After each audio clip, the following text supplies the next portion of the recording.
What's going on, everybody? I'm back with another video. This video is going to be looking at a game model analysis of Pep Guardiola versus Jurgen Klopp. So this is going to be featuring their Manchester City and Liverpool sides in their 2021-2022 season. Before we start, check out both my books. They're online, they're on Amazon, and there's links in the description below. So let's get right into it. Now, Manchester City, as we see in blue, have been featuring a back four with deeper implications than we have seen them in the past. So their fullbacks have taken up narrow positionings for the first part of this season, but this narrow positioning is made to give them more flexibility in wide areas and in central areas as well. So by positioning themselves in this narrow space with the wingers high, this allows them to either move into the wide area, to outstretch and allow the other players to shift across and occupy central corridors, as well as create dual width in the wide areas.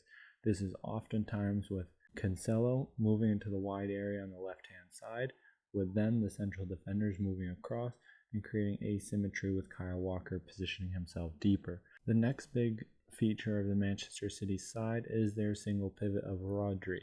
Now, by playing with a single pivot and their asymmetry in their back line, they often have the double pivot created through one of their more advanced midfield players. So this is usually Kevin De Bruyne, Bernardo Silva, or Ilkay Gundogan coming deeper and positioning themselves alongside Rodri. Now from here, we can then see how the implications of their asymmetry and their defensive line in their offensive organization phase can create a 3-2 build-up structure to give them numerical superiority against a front three in their initial build-up and their first and second line of this build-up shape. But without this, we have a diamond created in each of the central corridors, with the base being the single pivot. So this adequately pins either the midfielders of their opponents, or if the ball is progressed in the wider area, it can then act as a source to pin the back four and release the players in the wide area. So by positioning themselves deeper and not going with an out-and-out striker, it actually gives them more ability to affect their opponents.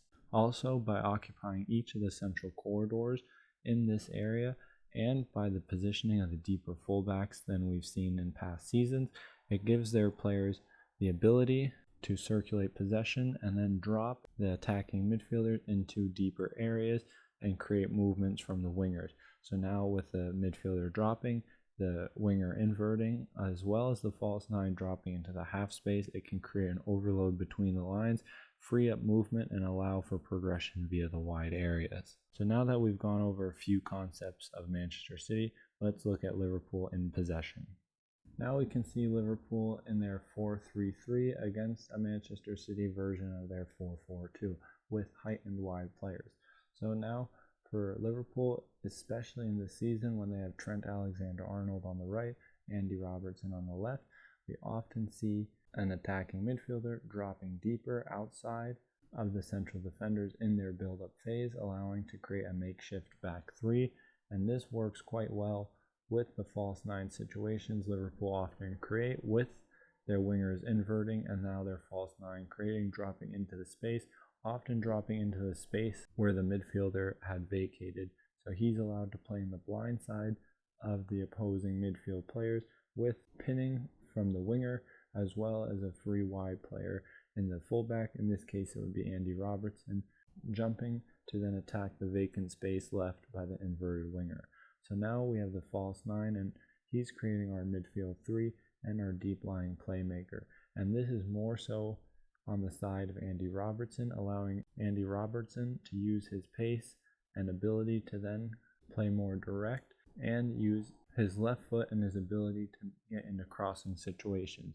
Whereas on the opposite side, we often see Trent Alexander-Arnold come into that same deeper position that we see the midfielder drop into, but now we see Trent Alexander-Arnold come into this position more often than not, and maybe our midfielder now will then form a makeshift double pivot in very specific moments of the match, allowing Trent Alexander-Arnold now to get on the ball in deeper areas, allowing for a midfielder to fan out wide, or allowing Mo Salah to play in the wide area and use this vacant space in the wide area to try and get isolated with a fullback entering the final third of the field. So the biggest and most important pieces of Liverpool's build-up and their offensive organization is their interior midfielders or their two number 8s playing ahead of their number 6.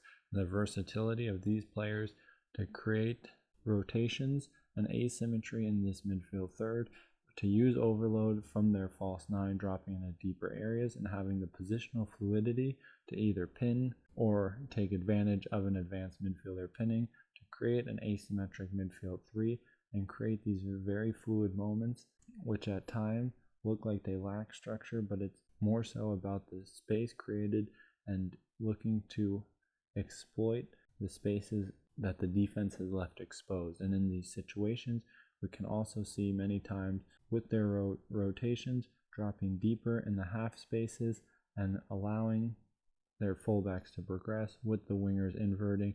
And now we have more freedom for our false 9 to occupy more advanced positions, and even our wingers can drop slightly deeper, but their main goal is to make these inverter runs in behind. And at times we can even see both interior midfielders dropping, or we can see our number 6 dropping, vacating the center of the field, creating overload on one side, and hopefully creating an isolate situation as the weak-sided interior midfielder moves against the ball circulation and allows for this space to be exploited. So a lot of their movement comes against ball circulation to exploit space and create free players in possession in forward areas. And so that's going to wrap up the game model analysis between these two managers in possession of the ball. Hope you guys enjoyed it, and I'll see you in the next one.